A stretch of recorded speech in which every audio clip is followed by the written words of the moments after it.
So hello students, welcome back to another video. And ये जो video होने वाला है ये M2 के रिगार्डिंग लास्ट मोमेंट टिप्स होने वाला है। भैया मेरे को 3+ ईयर का एक्सपीरियंस है M2 का एंड ऑल इंजीनियरिंग सब्जेक्ट्स का। एंड मैं भी M2 का एग्जाम दे चुका हूं। एंड सबसे पहले मैं एक चीज बता दूं कि M2 में बहुत सारे स्टूडेंट्स ये गलतियां करते हैं, दैट्स वाई उनकी बैक आ जाती है। वो पेपर में अच्छे से क्वेश्चंस करके आते हैं एंड अच्छे से सारे सॉल्यूशंस करके आते हैं, अच्छे से उनका आंसर आ जाता है, बट उनकी इन गलतियों के कारण उनकी बैक आ जाती है। एंड वो गलतियां क्या होने वाली हैं, अगर आपके पास 5 से 7 मिनट है, मैं आपसे 5 से 7 मिनट लूंगा। जो मेरा एक्सपीरियंस रहा है M2 को पेपर के रिगार्डिंग, मैं वो आपको शेयर करने वाला हूं भैया। सो प्लीज अगर हो सके तो प्लीज इस वीडियो को जरूर देखिएगा। एंड वीडियो को अगर आप अभी तक देख रहे हो तो एक चीज दिमाग में बैठा लो कि अगर ये वीडियो देख रहे हो तो तुम इतना ध्यान रख लो, तुम्हारा बैक नहीं आएगा, ये मेरी गारंटी है। आप चाहे पेपर के बाद रिजल्ट में भी देख लीजिएगा। तो चलो मैं आपको बताता हूं। तो पहला number, step number 1, last moment tips video का इंपॉर्टेंट पॉइंट है एंड ये वीडियो अपने दोस्तों को भी शेयर कर दें। सबसे पहला वीडियो का पहला स्टेप एंड पहला रूल नंबर 1, आपको M2 के पेपर में सीक्वेंस नहीं देखना है भैया। सीक्वेंस मैटर नहीं करता। 16 क्वेश्चन में से आपको 5 ऐसे क्वेश्चन देखने हैं। सपोज आपसे कोई भी क्वेश्चन बन रहा हो, सपोज 8 का ए बन रहा है पहले, तो 8 का ए कर दिया।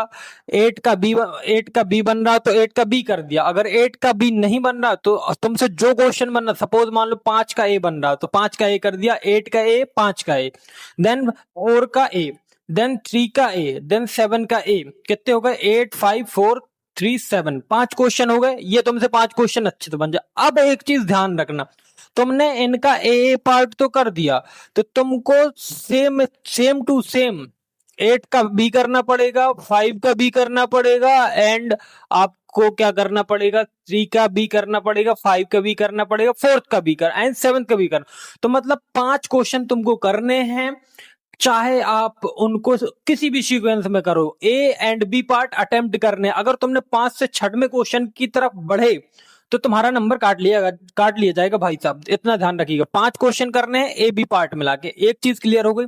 दूसरी चीज, सबसे पहले वही क्वेश्चन करना जो तुमको लग रहा हो कि मैं इसमें कॉन्फिडेंस हूं एंड मैं इसमें 5 से 6 नंबर गेन कर लूंगा। प्लीज वही क्वेश्चन कर रहिएगा, क्योंकि जो आपका प्रेजेंटेशन है, जो आपका फर्स्ट इंप्रेशन है टीचर के सामने, वो अच्छा जाना चाहिए भैया। ठीक है, अब बात करते हैं दूसरे दूसरे पॉइंट हो गया अपना। तीसरा पॉइंट क्या है?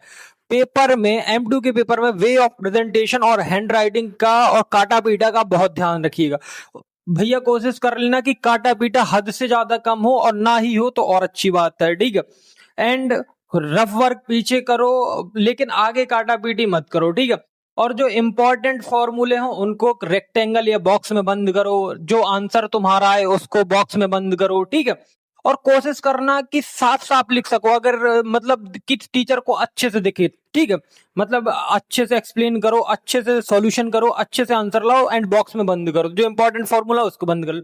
एंड भैया चौथी चीज क्या है कि अगर तुम पेपर में ब्लैकआउट हो जा रहे हो तो सबसे पहले एक चीज ध्यान रखना कि अपने आप को कूल डाउन करना एंड ये सोचना कि मेरे से पेपर बन रहा है, एंड फालतू की टेंशन मत लेना। अगर तुमसे पेपर में कुछ भी नहीं बने तो तुम जितना पढ़ के आओ वो करके आना। ठीक है, एटलीस्ट करके तो आना, नंबर तो मिलेंगे ना।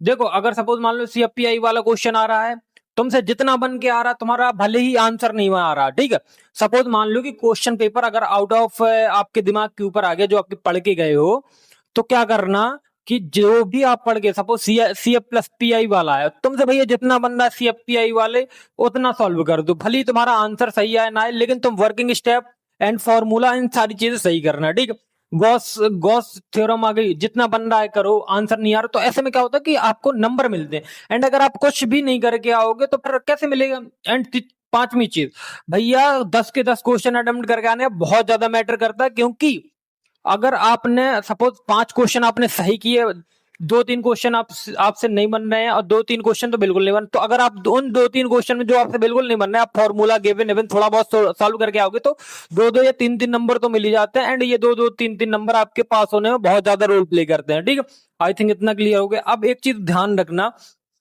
कि जो M2 का पेपर है, M2 के पेपर में कैलकुलेटर, पेन पेंसिल और रबड़ एंड कटर, ये सारी चीजें लेके जाना। ठीक है, एंड एक चीज और बता देता हूं कि भैया टाइम वेस्ट मत करना।